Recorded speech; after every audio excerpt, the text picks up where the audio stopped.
You're listening to the Topco Business Unusual podcast. Now, the Business Unusual podcast. Learn from the greatest minds in business today.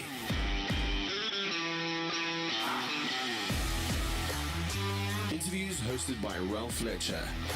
Learn how to improve business, get tips from industry leaders, and be motivated by real-life experience. Topco, Business Unusual. So welcome to this week's Business Unusual Topco podcast. Today I'm joined by author, entertainer, I suppose, celebrity, KC Rottok Chesaina. I think I said that right the second time. Well done, yeah. And we were just going through the name and what does KC stand for? So, I mean, what does KC stand for? Okay, so KC is Kibet. Kibet is my middle name. Chesaina is C, my surname. So, unfortunately, my name has a bit of repetition there. So KC is what they called me in varsity at Wits, and then I was like, I can't be KC Chesaina once I started working. It became KC Rottok. Then my boss said, no, we have to have your surname as the surname that's going to be there. If anyone needed to go and check your chartered accountant credentials, they will be searching by surname. So I ended up being KC Rottok Chesaina. So quite lengthy and a bit repetitive, but it's become like a brand name. So it is what it is. It is now. And I mean, I've got your book here. It's probably famous all over LinkedIn now. Everybody holding it up and saying I was in it. So I wasn't in it, but yeah, it's a marketing strategy. It's actually working quite well. Where did you learn that marketing strategy from? It is a good one.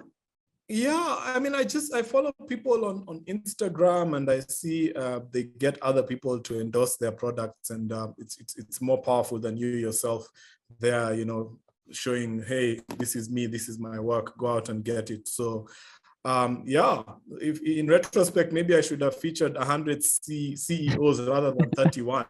Then I'd have 100 guys there on their LinkedIn, and these people, they're celebrities. I'm not. They are real celebrities. They've got 80,000 odd LinkedIn followers and so on. And once they just put up the product there and a little video, then you just see the sales ticking up. So that's been a learning curve from the first book that I did, which also had 31 people, 31 CFOs. CFOs perhaps are not as much out there. They don't do a lot more media. Their social media is a bit quiet. But I didn't basically get them to speak about the book really. And that's something I've learned with this second book that's worked. You haven't done it yet. You haven't got them to do it yet. Yeah, okay. There's only so much you can do in a day, right? So that book came out over a year ago. It's going to be a bit weird to phone someone a couple of because the interviews happened 3-4 years back. So to phone them and say, hey, remember that book I wrote about you? I'd like you to go and hold it up, and I take your picture and a video for LinkedIn. It may be a bit. You might feel like that ship has sailed. I don't know so much. So, I mean, I've read most of the book. It's an amazing book. And I've obviously seen it on LinkedIn and the people promoting it, which is also really good. So you've done a great job there. Thank you. And, for me, I suppose I really love autobiographies. And I often wonder what makes someone put that time and effort into telling other people's stories. What's driving someone to put that sort of investment of their time, energy to do that? Yeah, I think that's a good question. Look, I think for me, before I wrote books, I used to publish a magazine. So I had 2 magazines that I did, and I did an award ceremony as well. And my first magazine was called The Expatriate Magazine. And it was an expatriate from the point of view of expatriates, or rather foreign professionals in South Africa from other parts of Africa like myself. I was aiming at changing the perception in South Africa, where, people think of people coming from other parts of Africa as just people who are here to take and not give. So I really wanted to profile the stories That's weird. of African professionals, to say this is what they do. How did you end up here? Why are you in South Africa? Some people actually don't just come here without a job. They're actually fulfilling a skills shortage that is of benefit. If you think about doctors, for example, actuaries, accountants, those are professions that are in need of critical skills. And there's a lot that there's people who are entrepreneurs, for example, from other parts of Africa, who start a business, come up with a business idea. They are employing 50, 100, 1,000 South Africans. So that perception was something I was driving at.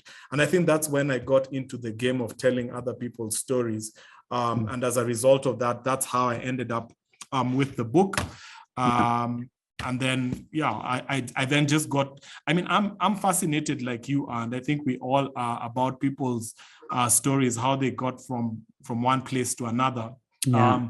And as a result of that, I've become kind of a biographer, where I don't do lengthy biographies where I'm going to write about, Ralph Fletcher from birth till to date, but I like, short and to the point. Let me get, where did you start? Why do you do what you do? What is the key thing that we can learn from you? Those three things, then let's move on to the next person. That's kind of the approach that I have. Can you answer those questions for us? With respect to Ralph Fletcher? No, to you. I always tell other people stuff. Okay, so like me, I'm from Kenya, born in Nairobi. I came to South Africa in the year 2000 as a son of a diplomat. I studied here. I did accounting, but my mother is a professor of literature. So in our household, it was a type of household where, a kid was only as good as how many books he read, so it was a library of sorts. So we used to read, and writing was something that I did from high school. I used to do the high school play, poems and all those kind of things. So I've always done that, and I thought that would be my career. But I was advised by my mom, who's a writer, no, you're not going to make any money as a writer. You need to go and do something real, either accounting, engineering, become a doctor. And maybe of those things, the one thing that I was able to do was the accounting, but it still bugged at me at the end of it. And so I've kind of come full circle, where I am now a writer. I'm more of a business writer. So that is aligned to what I studied, my profession, having studied accounting, having worked in the financial reporting space. These are people I encounter in my everyday life. So it was made it very easy for me to put together and to package not just the magazines, but also the awards that I did and the books that I've written. Yeah, amazing, eh? And brothers and sisters? Yeah, I have 2 sisters. Actually writing a book about my one brother. Unfortunately, I lost him a year ago. So I'm sorry writing about that. Yeah, thanks. I'm writing a biography about his life, and all the proceeds from the sale of the biography will go towards his kids and their education. So that's kind of my project that I'm working on at the moment. Yeah. Okay. Wow. So you come from a family of underachievers, diplomats, and head of literature. Well, they've done some things in their lives, so they're not too badly off. Yeah. So I've got 2 sisters who live in the UK. They're lawyers. My mom is back in Kenya. So she's a retired professor. Unfortunately, my dad and my brother are late, and there's me. I'm the last born. So I'm the baby of the family, and trying to keep up with all those who came before me. You learned the lessons, right? Yeah, I have. So I just pick up what they've done. And it's funny that what you studied and what you're doing now sort of have helped, but your initial dream has come true in many ways of being an author, being a business reporter. Yeah. So I think my mom was right, because she said, listen, writing is not something that, if someone told you that they want to become, say, a doctor, you can't do a doctor. Can't be a doctor on the side while you're doing something else as a day job. But writing is really something that you could do as a hobby, right? So many people ask me, because I do work, I am a financial reporting expert at W Consulting. But I write basically when I get the free time. It's for me, it's a hobby. When I schedule an hour and I sit and I talk to someone, is no different from someone having a coffee with someone somewhere and just chatting. So it's something of interest. It's not a job where I go and sit and I'm asking, a CEO, tell me about your jobs, your stresses, and so on. For me, that hour is not something that I dread. It's something that I enjoy. And when I put it together, late at night, putting in an hour before bed, it's actually something that I feel like it's not something that's really dragging me down. So so it has worked out. I mean, I do the work of an accountant, but I write as well, and the writing is something that I do mostly as a hobby, but thankfully it's now becoming a paid hobby, and gets me invited to podcasts such as yeah, for sure. And you have people doing adverts on you. So I mean, where's the project itself? You could have spoken about anything. I mean, you've done the auditing profession, so you obviously know that quite well. But then you started talking around CEOs. What was the driver of that? Why? Yeah. So initially the book that I did was a CFO book, and there's a bit of a selfish slant in that, because those are my clients, right? CFOs are the people who I work with, and I thought, look, nobody is interested in CFOs really. Mostly people are interested in entrepreneurs, they're interested in maybe IT people who've done some stuff, come up with some sort of gimmick or whatever, an app.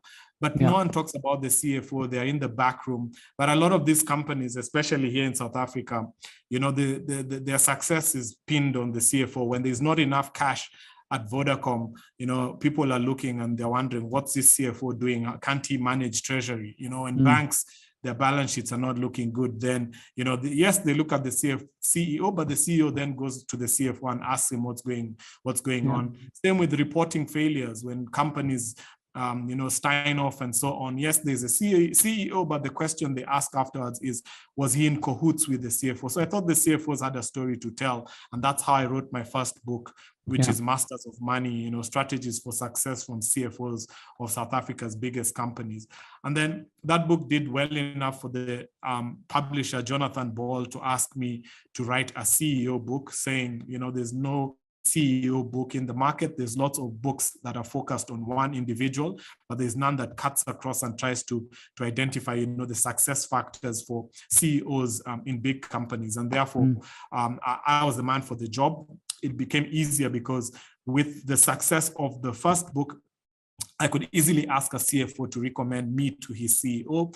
And also when I was introducing myself, the gatekeepers there could say, okay, fine, there's a published author who sent an email, rather than with the first book when you send an email and they Google you and they're like, who's this guy? This guy's an accountant. What's he talking about writing a book? So how did you get over that? Because that is a big thing, right? I mean, you got these guys there and a lot of time pressure. Who are you? You're new. How did you overcome that challenge?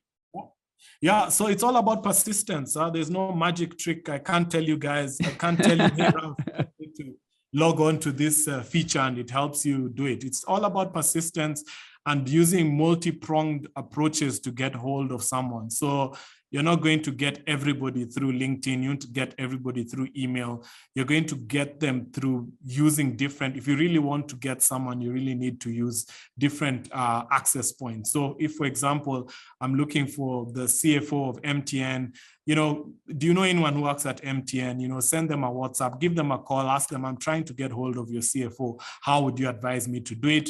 Sometimes you're lucky and they say, oh no, I work directly with that guy and he's really approachable. Send me something and I'll send it to him and see what he says. That's the first. What was your best message you ever sent that got the best result? What was the message that was forwarded? Oh no, I didn't think about that one. I've got a couple of them, but all right, you go. Oh no, you go. I mean, I do the typical one. I try and phone someone, they don't answer. I know they're not going to answer. Then I say, hey, hope you're well. Try to phone you. I just have a quick question for you, but I'll call you later. Cheers, Ralph. Okay. And then they're like, oh, I must know this guy. Okay, I must. Well, they start thinking, what's the question? Okay, that's well, I've heard of this one where you send a message, someone doesn't reply, but they've read it. You send another message, they don't reply, and then your third message will be like, okay, I'm sorry to have bothered you. I really did not want to cause any trouble. Have a nice day. And everyone's like, oh, I feel guilty now. Oh, yeah, poor guy. Okay, cool. All right, let me give him the sympathy vote. time. Okay, that's a good one. I'm going to use that one now. Yeah, so that one also works. So the third one, okay. Sorry to bother you. I'm really sorry to have troubled you. I didn't mean to. I know you're a very busy person. I didn't mean to trouble you. I'm sorry to have bugged you. Do have a nice day, and God bless. Okay, maybe not God bless, but I think one of the things that we've realized in the media industry is a lot of people lean on us. How do they get hold of these big decision makers? Because they are, I suppose, hard to get hold of. They've got many gatekeepers. So it's always interesting that, you know, that you are getting hold of them, and you're not just getting hold of them, you're getting hours of their time. Yeah. I mean, look, I think most people want to tell their story, and there are some who don't want to tell their story, but want to do something. So, for example, Harry Kellan in my first book is the CFO of First Rand. He had not been interviewed much, right? Yeah. But I approached him from the angle of, no, look, because he was like, no, listen, I'm not someone to put myself out there. Then I was like, I wrote back to him and said, Harry, I Googled him. He's from, Durban, from a township. I'm like, there are kids in the township in Durban who might benefit from listening to your story. And he's like, okay, yeah, you're right. There may be a kid in a township who doesn't think that he belongs sitting at the top of Africa's biggest bank, and actually, if I actually put that out there, then it may help a kid somewhere. So, and even when I interviewed him, he was very clear, like, let's not spend too much time on me. Let's spend a lot of time on, and he talks about it. Let me tell you, how do you progress through an organization? How do you get into an organization? How do you overcome the imposter syndrome that some of us have, where you don't think like, I don't really belong. And therefore you go with your tail between your legs whenever you're in a meeting and you have ideas, you never put your hand up. You think other people should say it. Or maybe after the meeting, you go one-on-one and tell your colleague, who then uses it for their own advancement. So that kind of thing is what he was happy to share. And I think that was also, some of those things were better focused than saying, Ralph went to University of Cape Town. He was top of his class, and he's a son of 2 chartered accountants, and he's an accountant. Then you're like, okay, fine, that's predictable. So a bit more of, what can I take from this, given where I am? I'm not Ralph, but what can I do with this as me? Yeah. I'm always intrigued, because I'd imagine the journey for the different publications was probably a bit different, but I wonder, in that journey, what was the outcome you were seeking when you were doing the books? And then I often realize that when we pursue certain things, often what we get out of it is profoundly different to what we thought we were going to get out of it. And so I often think of like a race I'm going to do, like I'm going to, do well and get a medal, or, win it or whatever. But actually what I've learned is I've learned some discipline about myself, and I've challenged myself, or maybe I've realized winning's not everything. Actually, there's more profound things that come to it. In fact, it's participating that's so important, not the winning. Yeah, no, I mean, you're putting it quite well. I mean, the book, the reason why I was writing the book was not to publish it and put it into stores. I thought I'll put together a book of 100 copies that I'll print myself, that I will use as a business card to the people that I'll meet along the way. I didn't really think I'm going to be, on Amazon and all those other places selling the book. And then, a friend put me in touch with the publisher. I sent it to them saying, I don't know. I'm not sure if they're going to publish something about CFOs. And the publisher was like, yeah. And then they worked with me as well. And they taught me a lot. So like my original book was called South Africa's Financial Leadership Manual, something like, something that you walked into a bookstore and you looked at it, you'd just be like, okay, next, you know? Yeah. And so like working on it to come to the term masters of money, and who doesn't love money, you know? Yeah. Getting that, that appeal for the book, being taught how to write, like, you know, my publisher would tell me, you know what, your articles are very formulaic, right?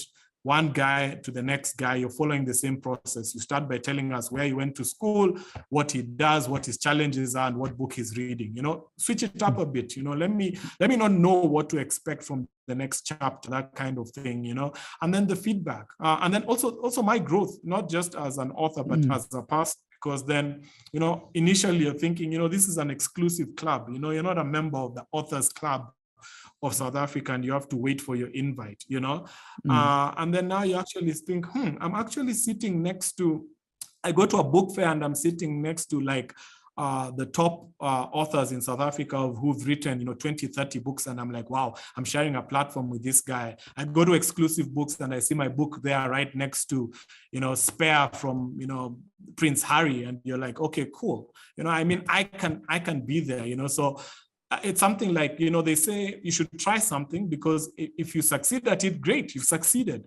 Yeah. If you fail at it, then you learn something. So either learn or you win. So for me, thankfully, it's been both. I've learned a whole lot, and I'm feeling like I'm actually getting the winning feeling coming through, and keeping on thinking of what can I do next? Where else can I go? You know, this is good, but what is great? You know, I want to move from good to great. Yeah. So, and you give that in the opening remarks of the book. You actually talk about the Brian Tracy's sort of definition. Yeah, Brian Tracy saying, what does he say? He says, becoming a billionaire is the first million is hard. The second million is inevitable, right? Because it's the traits that you develop in getting that second million that will make it inevitable, right? Because now you know the tricks of the trade. You don't even have to. You'll just you know, be lying in bed and the million will come to you, so to speak. So I like that, because I saw that experience with my two books. The first book was just a slog, you know, getting hold of people, getting the publisher, you know, knowing how to write, how to say, everything was just a learning curve. And then with the second one, now it was like, I've done this before. When you send an email or you contact someone and they say, hey, no, sorry, I'm not interested, it's not painful at all. Initially, when someone said no, it was like, oh, God, oh, but that hurt. Who was the first person that said yes? The first person that said yes, I think that was someone I was actually working with at the time. So that was easy wins. A CFO that I was working with. So go for the easy wins. Yeah, so that's exactly it. Start with the easy wins. In fact, the easy wins may not be as great, but they're easy. But at least you've started, right? Yeah. At least you have 4 or 5 chapters that you've put together. But if you say, I'm not going to start until I get the CEO of Vodacom, you know, the biggest telecoms company, of the CEO of Bidvest, if I don't get her, then it's not going to happen. Then you're never going to get going. So like, you know, it's just start with the easy ones and then build up on that. And that's how it's worked out. I love the way that you said you're just going to print 100 copies for yourself, because you've taken the pressure off yourself. Did you have dreams of publishing? Obviously you must have. I sometimes wonder, when you said that, what did you say to the CFOs? Did they get comfort from you saying, it's just for 100, don't worry, it's just for my own thing? Or did that work against you?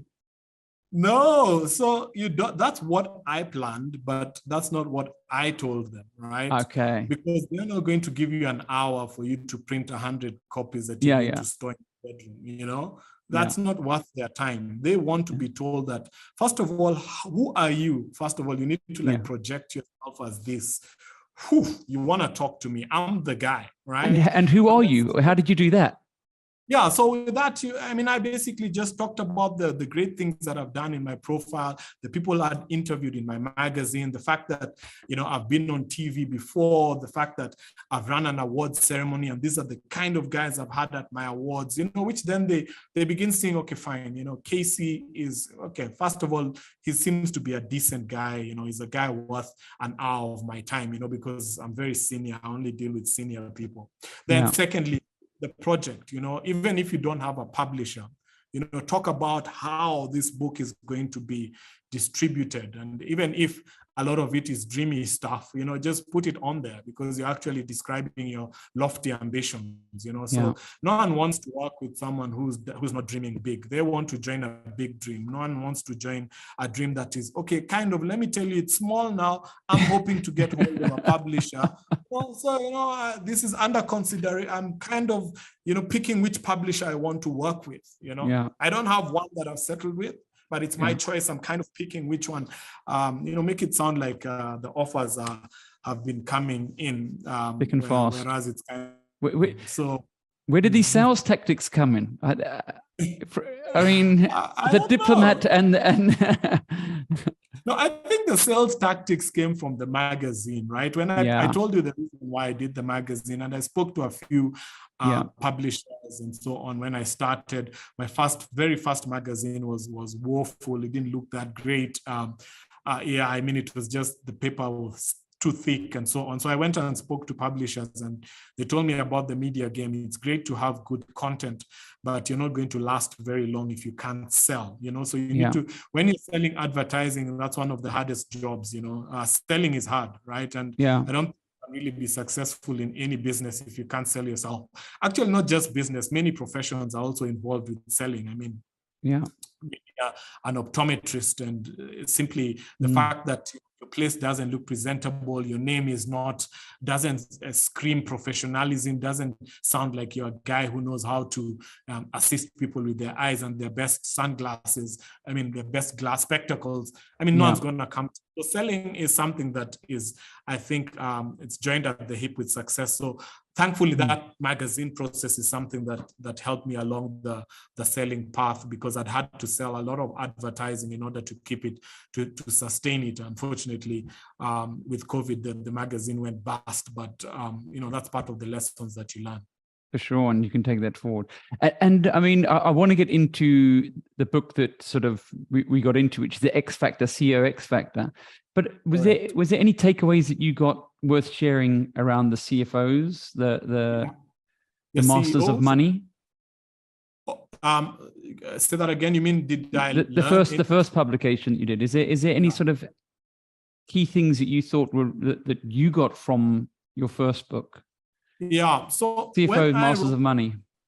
Yeah. When I wrote the first book, it was a lot about the careers that the people have led and how they got to where they got to, what levers did they pull in order to become CFOs, and what is the work of a CFO? Because a CEO is basically understood by everyone. Like if you go to a spaza shop, you instantly can tell who the CEO and what the CEO does, right? So he's probably the guy behind the counter. If he's not, he's sitting behind a chair with papers, but he's the guy who runs the shop. And if there's any problem, the boy at the front of the shop will call him. So we know what a CEO does, but a CFO is not really well understood. So that was part of it. And what I did with that book is that whenever anyone who read that book, who I knew, I would tell them, please give me honest feedback. Don't hold back. Don't tell me, oh, KC, good book, good job. Should be a bestseller. Just tell me. And a lot of the stuff that they told me, I implemented in the second book. And a lot of the lessons that I learned from now that I was a published author. For example, authors will tell you, for your book to be a success, don't spend too much time trying to please your subject, which I did too much of on the Masters of Money. I'd write the article, I send it to Ralph. Ralph reads it, he chops out everything that he doesn't like. With the CEO X, I was like, look, it's not about the fact that you've got this cute dog. I think you think your dog is cute and it's important, but my readers don't really care about your dog. So I'm not going to bother sending you the article for you to, butcher it and send back what you like. It's all about what the readers are interested in. Yeah. And so did you get that permission in front, or was that something that you had to sort of negotiate? With the interviewees. Yeah. So some interviewees will say, I'd like to see the text before it goes to publishing. Some don't bother. Some are just like, this game, I've been interviewed a billion times before. You go write what you write. Just don't misquote me. So those that asked for the publication, or rather asked for the stuff before, I sent them a transcript of our discussion. Okay. Right? because I mean, you can send me a transcript of everything that I've told you in this podcast, which is factual. But I mean, if you want to go and write an article and you say, and you'd like to say your impressions of, you know, those are your impressions of me, right? If you think, you know, I speak too fast, that's what you think. And I can't come now and change and say, no, Ralph, I think you're wrong. I mean, that's what you think. I think I speak too fast. So my impressions of them, they can't edit. So I sent them the transcript. They were allowed to say, okay, fine. No, I didn't mean 10 billion. I meant 15 billion or whatever the number is. Yeah. Those kind of things they could change. So, I mean, some of the questions that I had was that, you know, I couldn't help but see a correlation. In fact, my son, I was reading the book and my son came into the room. Oh. Okay. So he actually asked me about the book, but then he said, is it like Think and Grow Rich? Okay. Is that how old is he? Let's start there. He's 19. So let's I mean, why should he read a book like this? That was the other thing, you know? I like that. So unfortunately, that was one of the lessons from Masters of Money. I think there's a lot of people who picked up the book who thought, when I start reading this book, these Masters of Money are going to be telling me, you know, you should go into the property, you should invest in property, and you should put 30% of your portfolio in Bitcoin or whatever. I think that's what they may have. And that's partly the way the title is, but I think they also, if that's the case, they probably didn't read the back of the book. A lot of Amazon ebooks, everyone online will give you even the first chapter of a book. You can read. So before you buy, think about whether or not, I mean, you can go sit in a bookshop nowadays and have a coffee and read 2 chapters before you decide, no, I want to read the whole thing. So I advise people to do that. In terms of why someone should read the book, I mean, in my book, I have people who are bestsellers, right? So someone like Mteto Nyati, who wrote Betting on a Ducky, former CEO of MTN, Microsoft, and so on. His book has sold, you know, tens of thousands of copies, which is great, right? But the people who bought that book learned everything, or learned from Mteto what his key lessons are.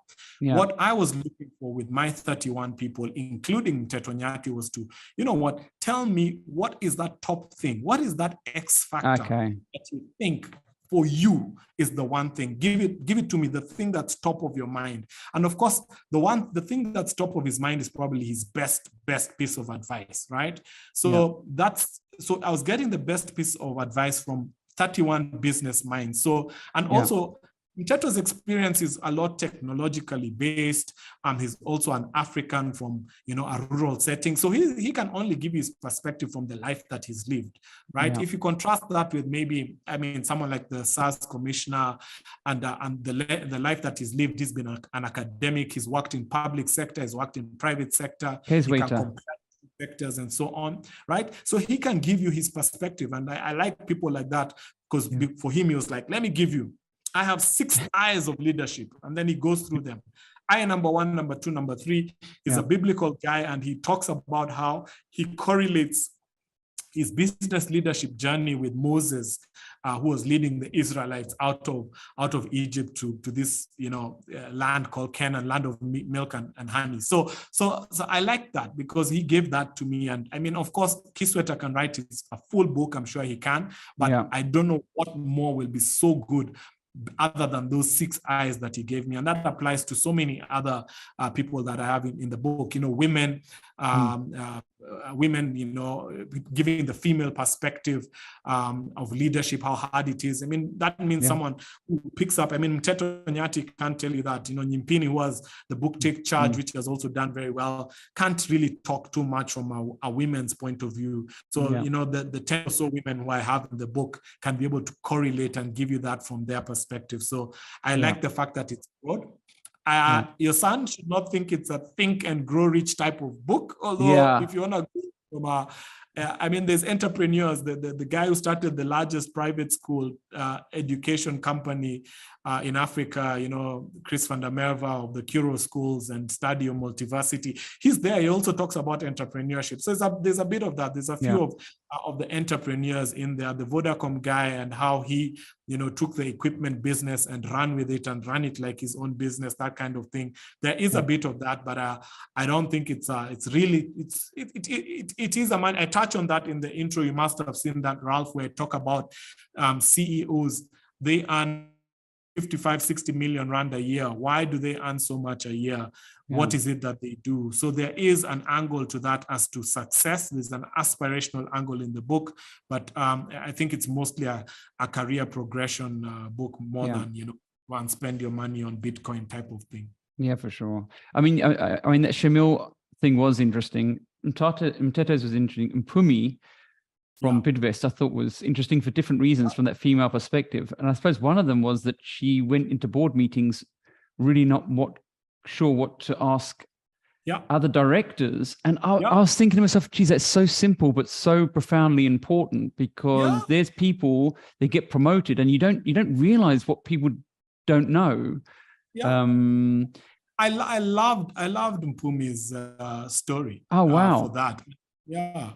And she was quite honest about that, saying like, I needed to leave this company. Clearly, I'm earning a salary that I don't deserve. I'm a ghost worker here because I'm a director. And I also don't want to be here on account of my blackness and my femaleness, right? Yeah. And my just here where people think like, all right, I know Mpumi, she's probably sitting there just because, she's got the good looks and that's it, So she's like, I need to earn my spot here. When the HR director is talking about staff turnover, I need to be able to challenge him and to, talk about the metrics in the industry and that kind of thing. And she's like, no, I need to go and learn this stuff. And she talks about how when she was appointed the CEO, how she was criticized, not criticized, but people were like, there's definitely something going wrong there at Bidvest, and they've got the perfect scapegoat to put there. This is they're not really serious about having a CEO.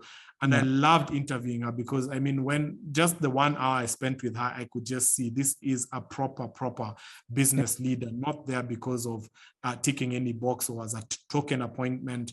She talked about, you may have read, how she differentiates when she's winning business, right? And the person who introduced me to Mpumi actually told me, man, she's a business shark. That's the term. She was like, she's a shark. And I was like, okay, let's see. And she was talking about how when she was running the cleaning business, how she would win work. Because I asked her, cleaning is cleaning. You get a building, you're cleaning the ABSA building, you need an army of 50 cleaners and you get them in there with squeegees and soapy hot water and you're good to go. And she actually told me how you can distinguish yourself from the other cleaner. And it depends on which company you're cleaning. So if it's an ABSA, go and read their annual report. Try and find out what is important to ABSA. Maybe to ABSA, their most important thing is women empowerment. And you need to go and tell them how, my team is going to be these women who have been running and so on, and how with every rand that we get, we are going to give to this, or if it's a mining company, maybe they're interested in environment and talk about how the cleaning agents you're going to use are all green and so on. So I was really impressed by her. Yeah, she was impressed. I agree with you. I was also really impressed with her. And is there anyone that surprised you, like either good or bad? Was there any surprises? Because also some of these guys can be a little bit guarded, right? So like... Yeah. There's surprising stuff. I asked them, what is, tell me something that people don't know about you. And Mpumi is like, she'll tell you how she according to her, nobody can beat her, and she's one who... She'll be playing Monopoly with her kids, and it's not about that they're her kids. She's not going to back down. 30 seconds, everyone must want to be on her 30 seconds team, So her favorite song is Michael Jackson Can't Beat, because her attitude is that I'm winning at everything. I don't care how old you are, or if you came out of my womb, I'm going to beat you, that type of thing. So those are interesting things. Other things that people who have done in their past, Kisweta talking about how he made a safety belt. He was given an old car and he didn't have a safety belt, and he went and he made his own safety belt as a kid. And that's how, his mind works, trying to problem solve, that kind of thing. Mteto talking about how people think, he's a poster child for, success. He was top of the class, but he talks about how, he used to smoke daha as a kid, how he impregnated a couple of women. He's just honest about that, guys. Yeah. I wasn't a good guy. Yeah. I was a ruffian as a kid, and at Yeah. some point I turned the corner. So there may be other kids out there who think like, I'm the black sheep of the family. You may be the black sheep, but can make something of yourself. So those are things that were surprising, but also I found them, and that people have read. I found some of the books and the concepts people have tried in corporate to be very interesting. People who have, Sandra Krauss talks about unlimited leave. They have unlimited leave in their company. I was thinking, wow, that's wild. I don't know if that's an idea I would want to put, that we have no leave policy, take leave whenever, and that throws the ball to the employee's court for the employee to actually think about, should I take a break, or does the company need me, and that kind of thing. Yeah. Yeah. I think also what sort of stood out for me is I was almost intrigued, because for the first couple of chapters, everyone seemed to be a CA. So I don't know if you would just there's a bias there, if I'm honest. I was going to ask you what made you choose people. So I was like, is there some bias here? And then I did some research, and I listened to your awards program. It was online. And I noticed your comedian, he also is a CA. He's a call center agent. Yeah. Okay. At the SAPSA Awards. Yeah. Yeah. So I thought that was quite funny. But so there was a couple of things. There was people from different varying backgrounds, but there seemed to be a couple of common themes. One was they had some sort of financial or accounting background. Yeah. Number two, they seem to be entrepreneurial from a young age. These are not just CFOs or CEOs. These are people who know how to buy and sell, and are trading from a young age, right? Yeah. Rich or poor backgrounds. It doesn't really matter. The third thing I saw is they seem to be studying on their own, and generally studying the thing, not that they wanted to study initially, but studying and working. Yeah. Lovely. Well done. I should have you as my book. That's really well put. So I think accountants have an advantage. The Discam CEO, the incoming one, talks about it, saying that, when finance knows the story before other people do, right? Because you can be able to look at the numbers, and you can already know where is this business going before someone perhaps who's not in that space. So finance is definitely a big advantage. Yes, you are right. These people are entrepreneurial. I mean, someone like, CEO of Vodacom, he'll tell you how he split the schoolyard. He had his own. He was running his operation in Crash, where he had people selling sweets for him. You'd buy them in bulk, and he'd assign 5 of them. That part of the playground is yours. The guy from Durban, Zungu, Sandile Zungu. I mean, what a guy. I mean, his mom is a nurse. She has all these empty containers from the clinic. His dad works at an oil company, and there's all this waste oil that's there. So he figures, why don't we take this waste oil, put it in jars, and go and sell it, I mean, from a young age, thinking like that, and you sell it to the Magog, and, perhaps some would die without paying him. So he learned about credit. He learned about, selling on credit and those kind of things. So yes, entrepreneurial, hunger for learning, right? Whether it is formal or informal. The other people like Mpumi, she says she left a cushy job in corporate to go work in a municipality, or rather in the city of Joburg, right? Working with government, where, who wants to for government with the reputation that they have. But she knew that if she could manage the people there, she could come back out of that, and she'd have seen, the worst of it all, and she'd be able to handle, tough situations. So that's a learning. Whereas the other people who went and did MBAs, the other people who went to Harvard, and they did all these kind of programs, and they'll tell you about how that was beneficial, sitting with other CEOs, networking at that level, and so on. So yeah, so on the CA part, my first book, Masters of Money, of the 31, 30 of them are chartered accountants, as it is. If you want to be Chief Financial Officer, you have to be an accountant in some shape or form. But the CEOs, not all of them are accountants. I think there is a number of them who are accountants, but there were a number of them. There's a Sanlam Emerging Markets guy who was actually an agriculture graduate, right, who ended up in that position.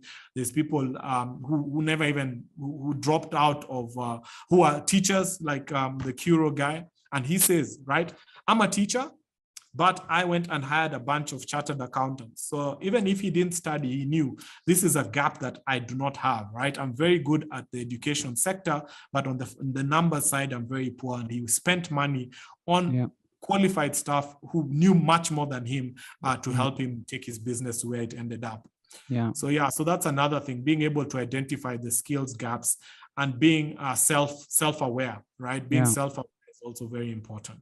I think the other thing that came across for me was these leadership skills. And I think you asked him, Teto, is it taught or is it natural? Is it nature or nurture? That's right. And he said, well, it's a bit of both. But I thought that was a really interesting answer that he gave, and I couldn't help but see the correlation to then Ryan Noach from Discovery, who then said actually he was a doctor. He had these natural leadership skills, but he had to actually nurture the leadership development and the business science stuff. And he went and got coaches, mentors, and I think he did an MBA.